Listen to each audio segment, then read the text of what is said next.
Well, maybe on this Valentine's Day we should turn to the Bible and see what it has to say about love and romance.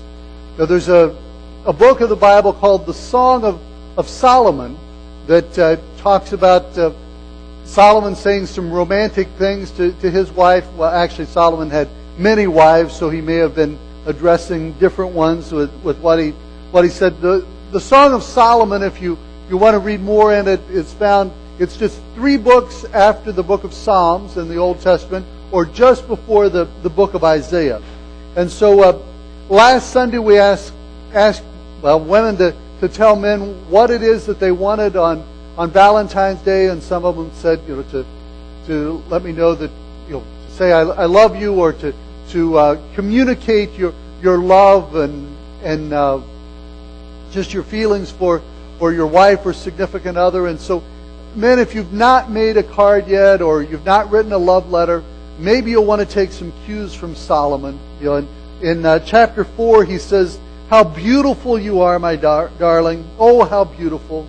Your eyes behind your veil are doves. Your hair is like a flock of goats descending from Mount Gilead. Your teeth are like a flock of sheep just shorn coming up from the washing. Your neck is like the Tower of David, built with elegance. On it hangs 1,000 shields." Or in chapter 7, he says, "How beautiful your sandaled feet. Your graceful legs are like jewels. The work of a craftsman's hand. Your navel is a rounded goblet and never lacks blended wine. Your waist is a mound of wheat encircled by lilies. Your neck is an ivory tower. Your nose is like the Tower of Lebanon looking down toward Damascus." Now, maybe it's important to understand that Solomon's romantic words were culturally appropriate, but guys, I'm not sure that we would score too many points if we used Solomon's words. However, I do think that what the Apostle Paul has to say about love in 1 Corinthians can be helpful for all of us. Not just in marriage relationships, but I think Paul is talking about all relationships that we're involved in as followers of Christ. Beginning with the first verse of 1 Corinthians 13, Paul writes, "If I speak in the tongues of men and of angels, but have not love, I have only a resounding gong or a clanging cymbal. If I have the gift of prophecy and can fathom all mysteries and all knowledge, and if I have a faith that can move mountains but have not love, I am nothing. If I give all I possess to the poor and surrender my body to the flames but have not love, I gain nothing. Love is patient. Love is kind. It does not envy. It does not boast. It is not proud. It is not rude. It is not self-seeking. It's not easily angered. It keeps no record of wrongs. Love does not delight in evil, but rejoices with the truth.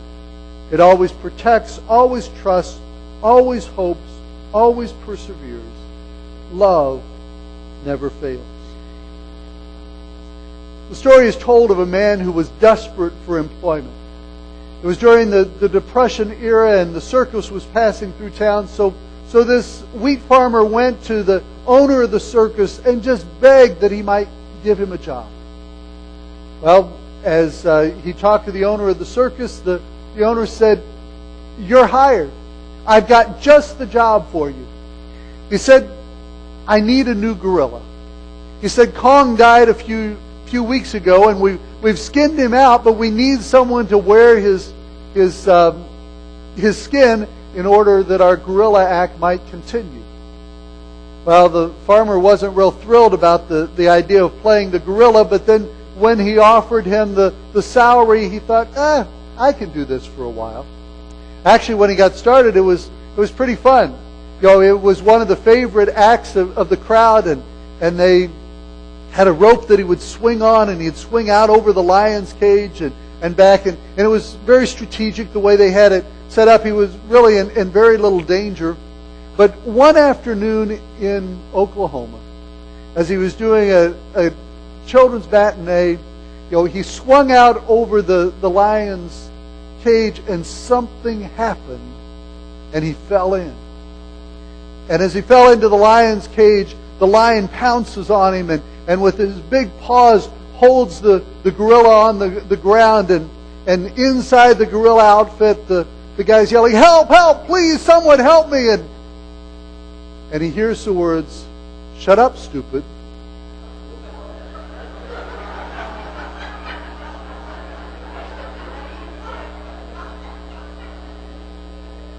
The lion whispers in his ear and says, "You're going to get us both fired." The gorilla suit was just a put-on. There's some people's Christian commitment that is the same way. It's just a put-on. They know how to act when they're out in public. They know how they're supposed to act when they're around church folk. But yet, when they're in other places, when they're at home, they act very different. I had a professor in seminary that talked about families that are like that. That when they're out in public, it looks like the perfect family. Everything is just fine. But then when they're home behind closed doors, it's a very different situation. A very different relationship. The professor called it a showcase family. And there are showcase Christians that they know how to act when they're supposed to act a certain way. But that Christian character isn't really in them through and through. It really isn't who they are and how they live in all places. This morning as we looked at 1 Corinthians 13, Paul wrote about what it means to love. Talked about what love is and what love isn't. And it's an issue that as a follower of Christ, we're to put on this type of love in all relationships.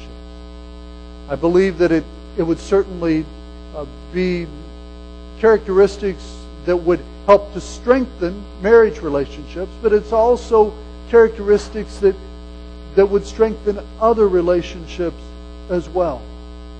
Paul talks about this love as being an unconditional love. Sometimes it's defined as a targeted affection, a decision of the will of where it is that you're going to direct and live out your love.